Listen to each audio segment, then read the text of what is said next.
Alright, we're back with another Transformers Earth Wars video. What's up guys, welcome back to another how-to guide on Transformers Earth Wars. So some of the information here has been provided by a top player who shall remain unnamed for now, so let's just get straight into it. We're going to look at how to maximise your buildings and how to fortify a strong base. So the first thing I would suggest is move your energon and alloy storages right to the back of the map. You want to clear away any debris and gradually move it as far back as you can, so I can do that now. For now I'm happy with my base because it's been getting a lot of successes. Second most important is to move your HQ back. HQs are pretty much the holders of all your resources. If they go, you're going to lose everything. Probably not as important as the storages. I would say they're the most important to move back because they've got lower HP. So second thing we want to look at is bait buildings. Now bait buildings are a way to basically have an extra wall that you can force your enemies to go in a set path. So these building bots here, they're one of the buildings you could use as a bait building. You can also use your harvesters, your energon alloy harvesters, but I would personally not bring those too far at the front, or if you do, just use a couple. And then that can guide your enemies into a set path. So once they're attacking a target, they go in on their own path unless you control them with these skills. So other bait buildings, I think that's about it really. You've got the research lab, that probably wants to be quite far up. Now, as you progress through the game, you're going to get a better feel of how to lay your base out.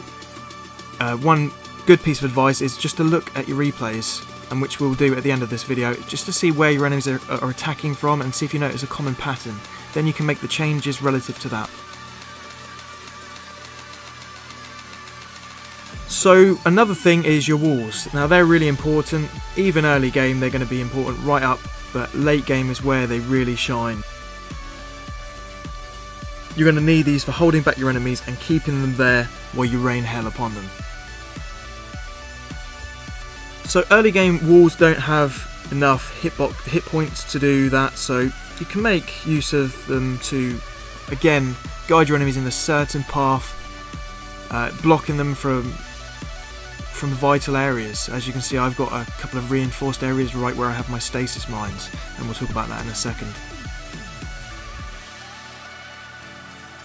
You just want to really encourage your enemies to go in the set path.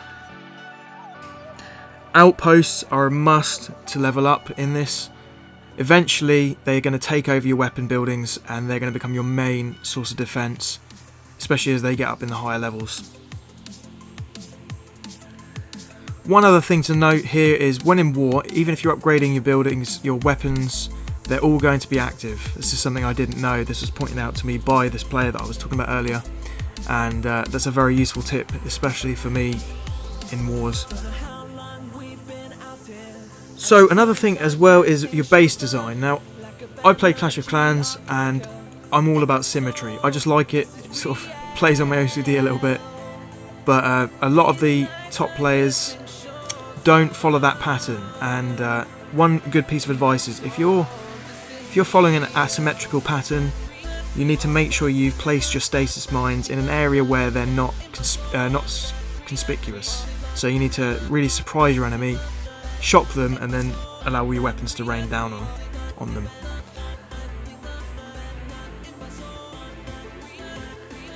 You should always upgrade your stasis mines as well. That's another thing that's quite important.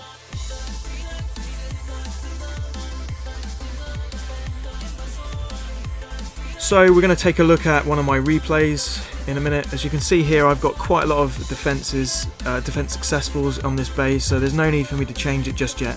I've noticed a pattern where they're going over one of the left or the right side. They don't go through the middle, and that's where I've reinforced the wall. But time will tell as I climb the ranks. Something to mention as well, if you level your HQ up, it doesn't necessarily level your bracket in which you appear to the enemies. A good way to know is if you ask your enemies in the in-game chat how they took your base on, ask them what bracket you were in, and that gives you an idea of where you're standing. But apparently you can appear in multiple brackets, so the game's still new to me. Obviously I've made a bit of headway, but yeah, it's just something to keep in mind. Alright guys, hope you've enjoyed this video, and like, comment, subscribe. We're bringing out many more Transformers Earth Wars videos in the coming weeks.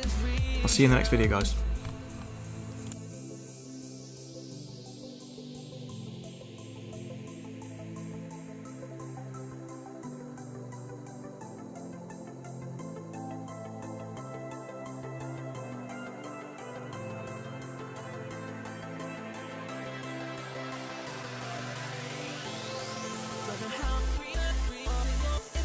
And